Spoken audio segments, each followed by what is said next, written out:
right, it's time for your next favorite episode of the Integrateness Podcast with Jason and Jolene. I am Jason. And I am Jolene. How are you, Jolene? I'm okay. I'm on the tail end of a cold, so you'll get nasally Jolene today. Well, there you go. If we did it last week, we'd have had nasally Jay. Yeah, right. Right? So I think it's going around again and again and again and again. My kids got it, or just getting over it.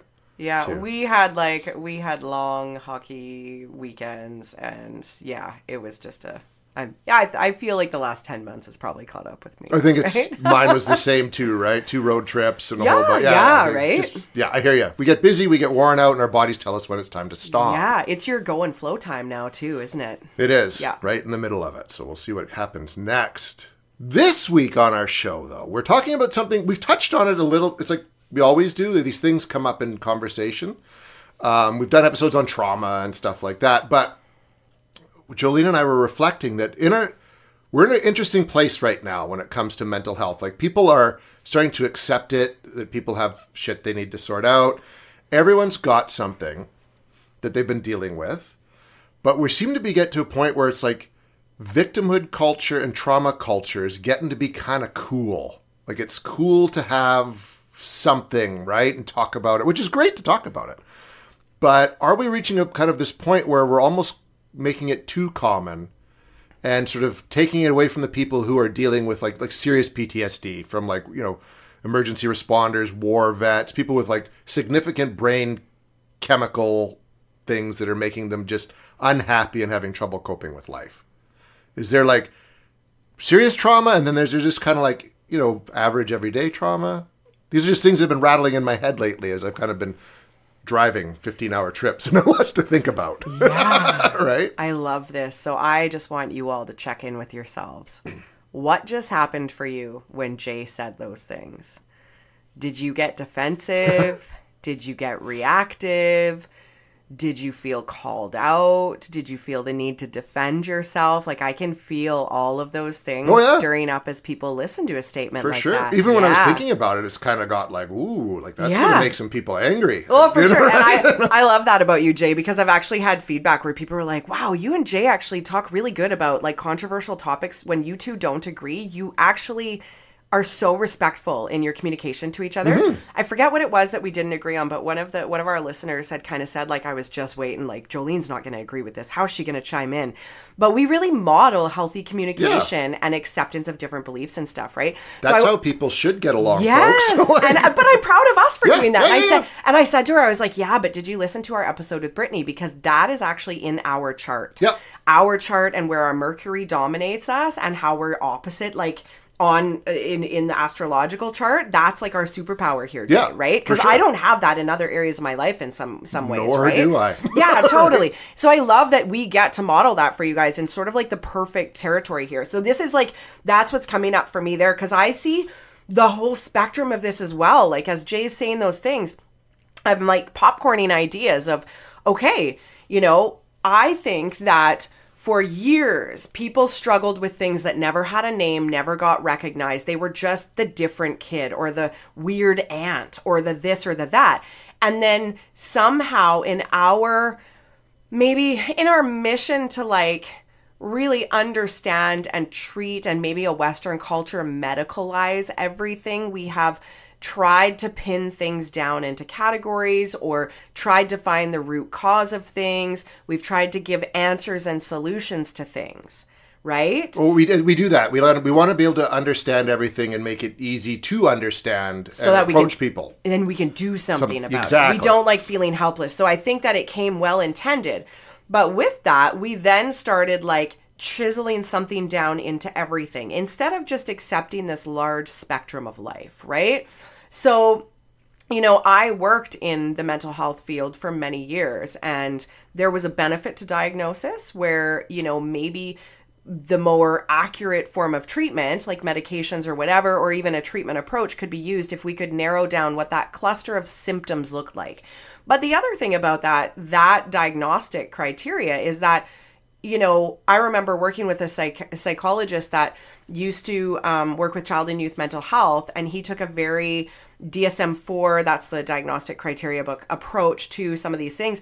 And then 10 years later, now that I'm in trauma work, and so is he, his whole approach changed around that, right? Interesting. Bruce Perry, I'm talking about. So, different things about, like, you could look at a kid who's going to score all, like, a 10 out of 10 on this ADHD screener, and all 3 kids will, and all of them have very different origins of what that is. And some of them might be childhood trauma, and it's their dissociative presence that's making them, lack focus and be disconnected and not have good memory or impulse control and activation of their nervous system, and starting to look at this in very different ways. So I think the more information, the more different approaches we get, the differently we can approach some of these things. So it's this balance of, like, the more we know, the more we can do. But then it's also, the more we know, the more we focus on all of these things and make them problematic or pathologized when we were to zoom out on human life, like, look at what we're navigating on this planet and what we're here to do as a human species throughout our lifespan. These things are going to be expected. Everyone's going to feel depression at some point in their life. Everyone's going to feel anxiety. Look at the world around us. I always tell my clients, yes, that is happening for you right now. Is that a normal response to this situation? Well, yeah, of course I would feel this way if this happened to me. There, you are responding normally to an abnormal situation. When you're responding abnormally to a normal situation, then we have a problem. Or say if you're responding a certain way to an abnormal situation, but you're stuck in a loop. You can't get past that response. Because usually, like, it's expected, someone dies, you're going to feel sad and grief and trauma, but it will eventually lessen with time. Mm-hmm. But if 20 years goes by and you're feeling it just as strongly as you did on day one, something's wrong. Yeah. Like, you know what I mean? And my adopted mother was like that when her husband died. For 30 some odd years, she never got past that, right? She needed to address this problem and didn't. And we look at how we come into this world, even generationally, and where we come from, and, like, where we are calibrated when we come into the world, right? So, like, our grandparents grew up in, like, that was wartime, that was depression time, and then our parents were a result of that. So their nervous systems are calibrated at a certain rate. Then we came into the world when life was definitely easier than it would have been.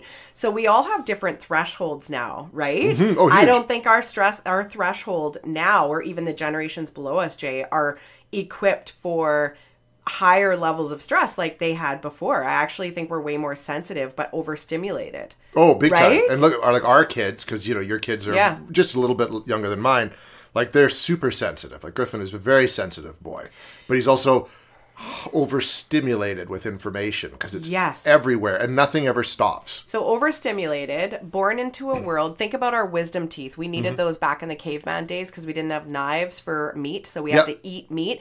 So our body evolved based on technology and an industry, right? So our nervous systems are the same too, right? And our window of tolerance for these things is going to change and shift. Like, if we aren't needing to survive off the land and we're not panicked because we haven't stored enough food and there was a drought this year, or we're going to be a little calmer and a little more wimpy about some things if we don't have to go out and work in the farm fields for 10 hours a day or whatever, right? Just to survive. Yeah, just to survive, right? Kids just wake up and they get a damn Pop-Tart or something, right? Like, so looking at all those things and how that will kind of weaken that window of tolerance and system load sort of thing, then we overload them. But then we also are living in a generation here where we're trying to be more emotionally available, and we're giving space for those meltdowns, and we're allowing for them and expressing and making room for everything.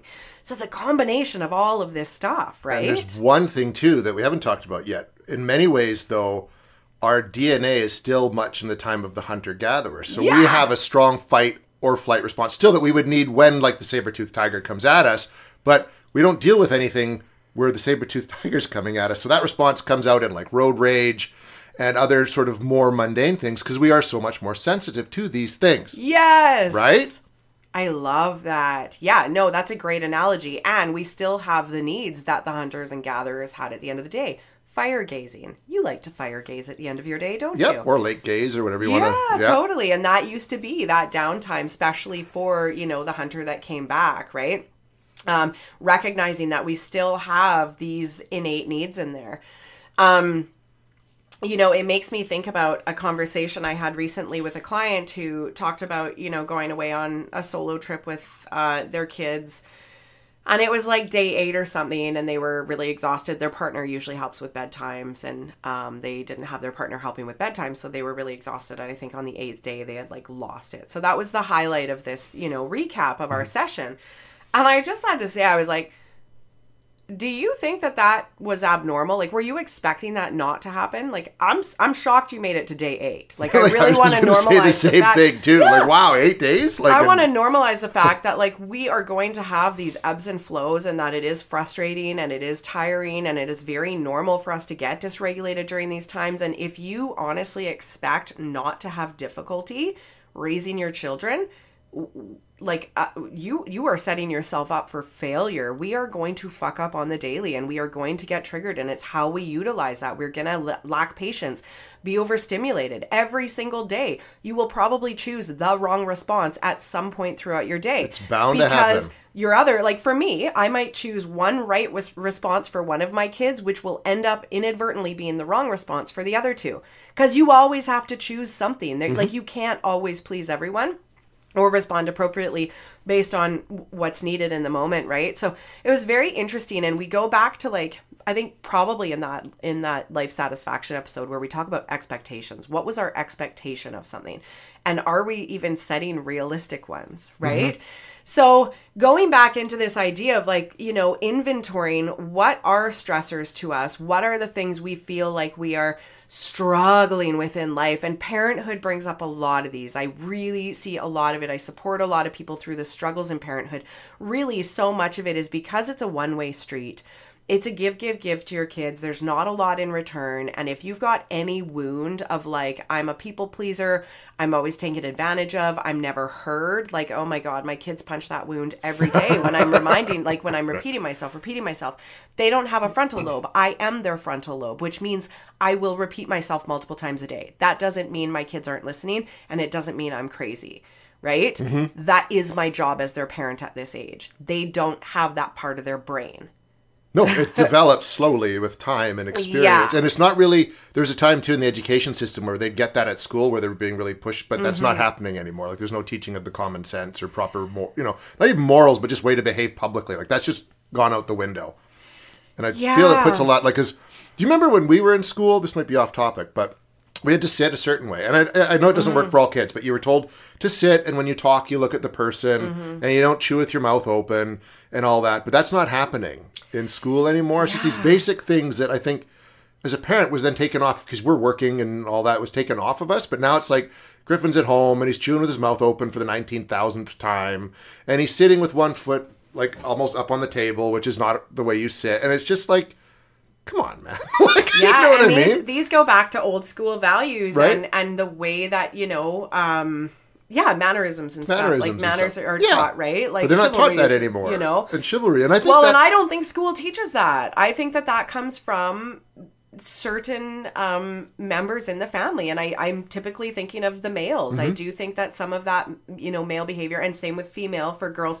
But again, that's socialized behavior. And there's this delicate balance of how much we're trying not to, like, whip the genuine personalities out of our kids anymore, right? So it is this delicate balance, but that's where I do think we've kind of screwed ourselves on some things, moving away from traditional approaches like that, because I do think we lack some decent discipline in some of these. Discipline and respect I see lacking in a lot of ways. And those, I find, like, that's something in Stoicism that's taught. If you've learned discipline, and that obstacles are things that you can use to learn from and overcome, you can cope better in life. And as soon as you start taking that away, which we are doing, you're right, we are doing that. And I know why we're doing that, but I think that's also why people are having a harder time coping. Yeah. They don't have these just tools of, like every morning I have a routine.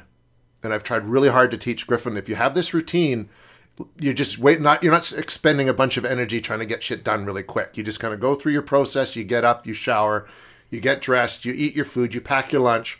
Then you've got a half hour to chill out before going to school. Instead of, like, waking up, taking 15 minutes to get out of bed, maybe watching a bit of YouTube, and then, like, oh my God, I got to eat. Then, oh my God, I got to get my lunch ready. Oh my God, I haven't showered yet. You know what I mean? Like, totally. I think you got these general tools you can use every day to get through hard times. Yeah. And I can kind of see, like, I think before, old school ways, we disciplined children to obey the elders, obey the adults, obey the system, obey the church, obey the whatever the fuck it was, right? I get that we don't want to do that. But what we need to do is discipline children to respect self. And I think that's what we're working towards. But we have slacked on the discipline, but not really reinforced discipline and respect of self. And that's what you're teaching right there. And that's the ideal. Because if we are disciplined in ourselves and we take care of ourselves and we respect ourselves, we will most likely conduct ourselves in the respectful nature that we need to outside of ourselves. Exactly. And then we get the best of both worlds, because back in previous generations, you would get kids or individuals who would respect the elders or be told to listen to those of authority and just do as you're told, but they would lack self-control, self-worth, all of those things as a result. So we want to resource both of those, right? When we resource the self, that best self can then go out into the world. And if you respect yourself, you are probably going to make your better choices. Big time. In everything you do moving forward. And treat people better. And then if you're treating people better, those people feel better. Absolutely. Right? So it's we're getting the same outcome, but we're not forcing it out of them. Yeah. So I get what we're doing generationally, but yeah, there's this softening around the edges. And, you know, when we were talking about that whole victimization thing and how everybody's got to have something and everybody needs, I get that we need validation and we need tools and people don't want to feel in the dark and we don't want to feel like we're alone anymore. But at what point do we recognize this is the human experience? This is fucking life. It's not meant to be easy. It's hard. Life is generally hard 95% of the time. And who said the hard things are shitty? Who said that? Like, who decided that harder things are less enjoyable? Right? Yeah, no. Usually if it's hard and you succeed, you feel better. It's fucking amazing. It's like, look what I just did. Yeah. I did that. That was hard and I did it. Challenging oneself. Yeah. You know, my son was in a hockey tournament. They all had like zones and multiple different sport practices the week before. And then they went into this 3-day tournament. They played 6 games hard. Oof. They came out with gold. They are an incredible little group of athletes, that team. And watching them dig deep, they were so exhausted.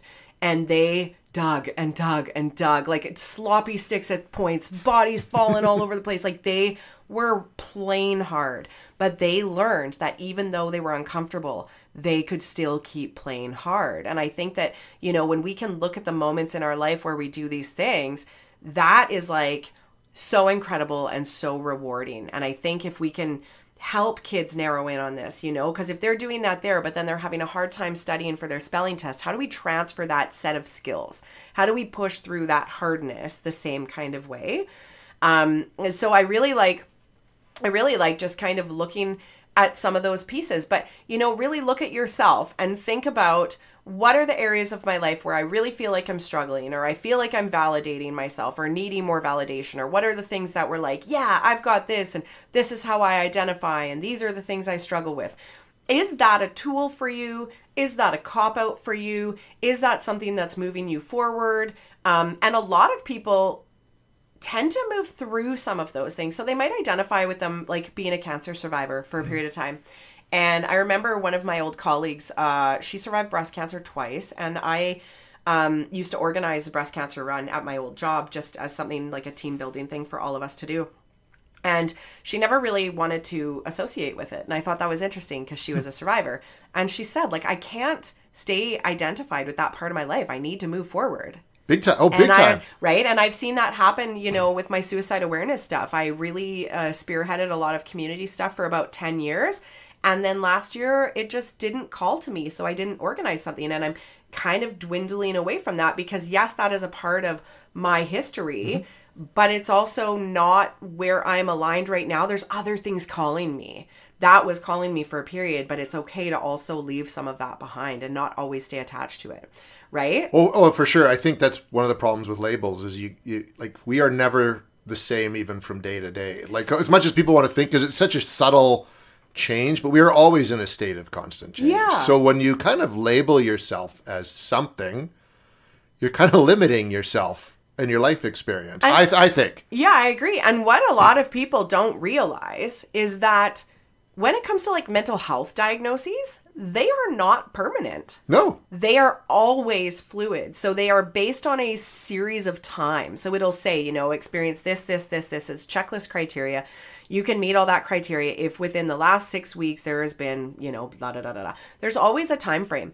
Usually when people would come to me, they would have a plethora of diagnoses at different stages in their life because they're presenting differently, right? Mm-hmm. Like you might have had plantar fasciitis at some point in your life. But does that mean you currently still have it? No. No. But for some reason, we'll do this with mental health diagnoses or things like that, right? Like, and same with cancer here, right? Mm-hmm. Like, someone had cancer, they are in remission from it, and then they move on, right? They don't still have it. But we leave these mental health diagnoses pretty stagnant sometimes. And some of them are lifelong, like a schizophrenia or a bipolar illness, once they are truly diagnosed. And depression can be something that keeps coming back and rearing its head. You know what I mean? And you will go through acute or remissive episodes, right? So really understanding all of those pieces. But, you know, Jay, for yourself, are there times you have felt victimized in your life into certain areas, like maybe being an adoptee or things like that? Oh, for sure. Being an adoptee was a big one. Obviously losing a parent. Yeah. That was another one. Mm-hmm. I'd say my whole time at the paper felt like being victimized in some way, just doing a job I shouldn't have done. And that was part of that is I probably shouldn't have done it. You know what I mean? I should have just left at some point, but I didn't. So those would be like 3 key times for sure, right? Yeah. Then there's other times when you're like being dyslexic when I was younger, probably, but I don't remember much of that period of my life anymore. Yeah. But again, like dyslexia, I will always, I guess, be dyslexic, but I found ways to make it an asset. Yeah. Right? As opposed to like a detriment. Yeah. It's wild, the career that you work in. Right? Too, right? Like writing and it's amazing. So that's just it. Like you can kind of overcome anything if you're willing to put the time and effort in. I really believe that too. Or it is meant to drive you and direct you into the area that you're meant to go into. You know, I think about people who lose mobility and paraplegics and things like that, right? So maybe they won't be able to walk again, but what is that propelling them to do, you know, life purpose-wise? Exactly. Where do they utilize that, right? Michael J. Fox is coming to mind for some reason. I don't know. But anyway, so thinking about some of that for myself, I can look at it was more of a time of life, an experience of life. It wasn't specific events, but when I was unhappy in my marriage, I did a lot of stuff. I did my master's. I did all these things, you know, but I remember my life satisfaction being much lower. I was, you know, my needs were not met. I was not meeting them myself. They were not met in the relationship. I didn't, you know, there was a lot of things that always felt like a struggle, and I still did them, but they felt harder than they needed to be. Mm-hmm. I very much can see how I was in a victimized state. Like everything was a struggle. I remember even like planning our weddings. I had a couple of friends who were getting married all at the same time, and they were having really positive experiences. I not so much, because there was just a lack of involvement from other parts of the family. And it just felt different, and it felt like, man, like why can't this just be a good experience? Mm-hmm. Why can't, you know? And I totally remember all of that. And, you know, there's a part of me that's like, yeah, some of that was mindset. Some of that was not being grateful about the things I should have been grateful about and focusing on the things. But when I see where things were out of alignment for me, I can see why it was crunchy. I can see why it didn't feel satisfying, right? Go back to the life satisfaction episode. I can see why when it was out of alignment, it felt so victimized. So when people come in with these stories into my office and their stories are very victim-based, it's truly because they are out of alignment, they lack life satisfaction, and there is this external locus of control that everything is happening to me, right? Mm-hmm. And, you know, when we witness people, and we've done it ourselves, Jason, where we really start taking responsibility for the things we need to do, which might be changing scenarios in our life, leaving jobs, leaving relationships, changing the way we treat ourselves, which then changes how we enter the world. Like I did all of that work, right? I can see how that now inadvertently changes the experience of my life. For and that's, sure. You know, it is a process. So, you know, this state of being victimized by things, maybe it's like I was just on a McQueen Lake little trip with my son. We were learning again about all like the larva stage and the pupa stage. Maybe it's like the pupa stage of all of this lifetime, right? Like maybe this is part of that it's in the transformation stage, and that's when they have this weird little like body with a couple of legs and flop around more than anything else, totally. Right? Well, yeah, everything in life is a process. And it never stops. You're not supposed to ever stop learning or evolving or you know, being better. Actually, the only person you should ever be in competition with is yourself, the previous version that you were yesterday. Yeah. Right? And just keep getting better. But people as a whole, I don't think really want that, or they don't understand that that's kind of the process maybe. Like, I know a lot of people who just, they just don't want to put that work in, right? And it makes it hard. Life gets hard. Yeah, and I mean, if you could look at that and back up and be like, okay, there's a bunch of kids playing on a playground, and there's some that are going up these like 20 stairs because they want to go down the slide, and they're having so much fun going down the slide, and you're sitting at the bottom being like, how come I'm not having fun like that? How come I'm not going off the slide? Well, you got to go up the 20 stairs. Well, I don't want to. Okay, well then you're not going to go down the slide, right? So it's a bit of that, right? And often we are meant, so I actually think that some of that victimization piece, and I am not negating the fact that people are truly victims in life at times, okay, please. Talking about the generalness of all of this. But we're meant to get uncomfortable. We are meant to get so fucking unhappy about stuff that we got to change that shit. Like, we are meant to. I can think about the times in my life that I just got so unhappy, unsatisfied, so irritated with it, so uncomfortable with it, that you just got to change, right? You ever leave the house with like an uncomfortable pair of underwear on? It'll ruin your fucking day. Oh, or shoes. The shoes, or the shoes, socks get twisted around inside the shoes. Oh my God. Right? Oh, I used to hate socks because if they had the line across the top, couldn't do it. Like my mom would find yours. These ones don't today, but I usually wear ones. Oh man. Yeah, brutal. It's that kind of shit. Like, that can ruin your day. Eventually things are meant to get so uncomfortable that you fucking take them off and you put something else on. Yep. Right? That's exactly it. That's it. So there you go. We've just taught you how to survive and navigate life. And really, I hope what you explored was like, go back to the beginning when Jason opened this topic. How did you respond? Did you feel called out? Did you feel attacked? Did you feel like, yeah, I totally get it, Jason. I totally get it.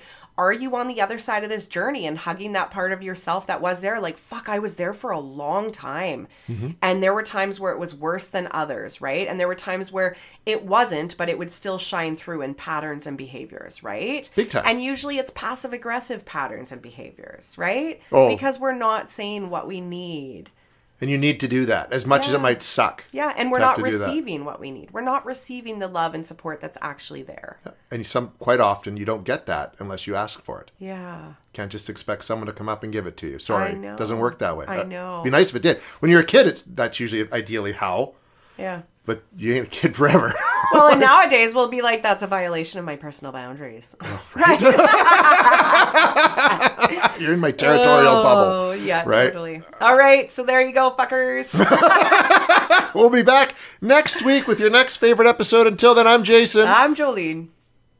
I don't know. Goodbye. Bye.